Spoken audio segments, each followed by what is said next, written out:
In this video, we're going to be going over building several methods. The first thing we need to do is set up our project and Java class. As done in previous katas, we're going to build our main method as well. Here, we're going to call the methods we create and use print statements to print out the value that we get back from our methods. Now, let's move on to building a new method. The first method we're building is one that takes in two integers and returns the value of b subtracted from a. As with all the methods that we're going to work on today, we're going to start with public static. Now we're going to specify what kind of variable will be returned at the end. Since we're going to be returning the difference between two integers, we're going to use int. The next important thing is our parameters. The two parameters that are going to be passed into the method are integers a and b.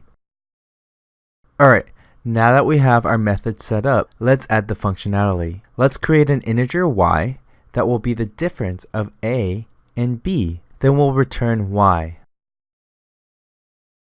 Alright, let's test it out. To test it, we're going to call the subtract method in our main method. So let's test 4 minus 2.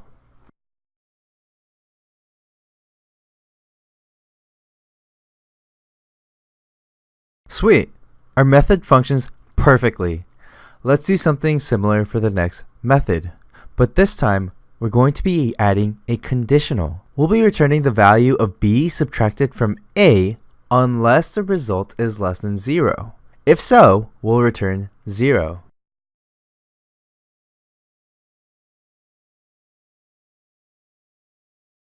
We can test this conditional by calling the method a couple times using different numbers in our main method.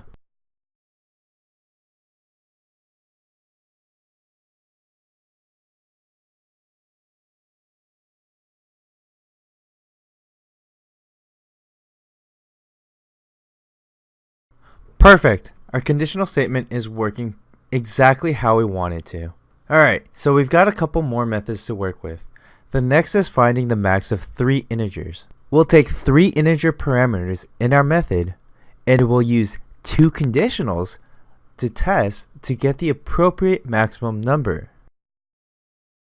We'll first initiate the integer y.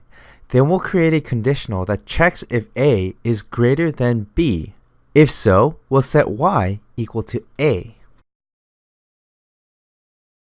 Next, we'll compare y to c. If c is greater than y, then we'll set y to equal c. Otherwise, we won't do anything at all. Finally, at the end, we'll return the value of y. Alright, let's test this out now.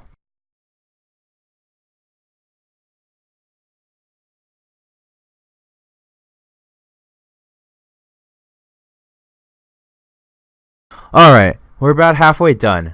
Our next method is going to be the reverse of what we did in the previous method.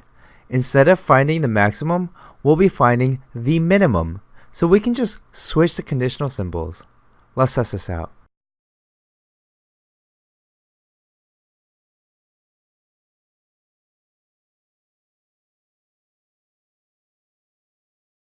Now, this next one is a bit more complex.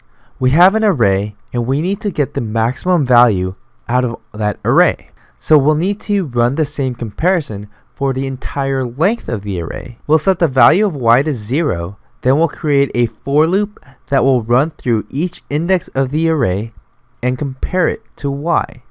If the value at the index is greater than the value of y, then we'll update the value of y and continue on. After we've gone through the loop, we'll return the value of y.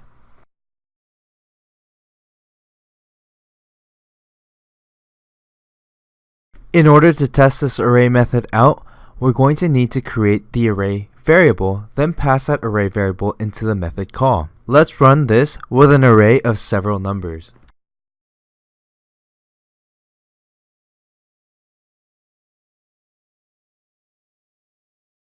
Perfect!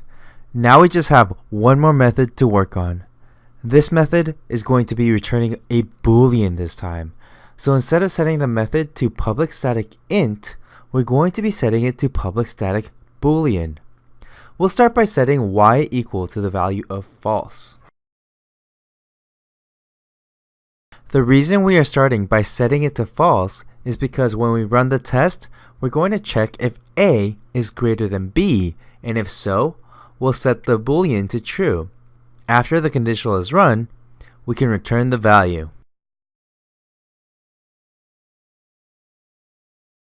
Alright, let's test this one out as well.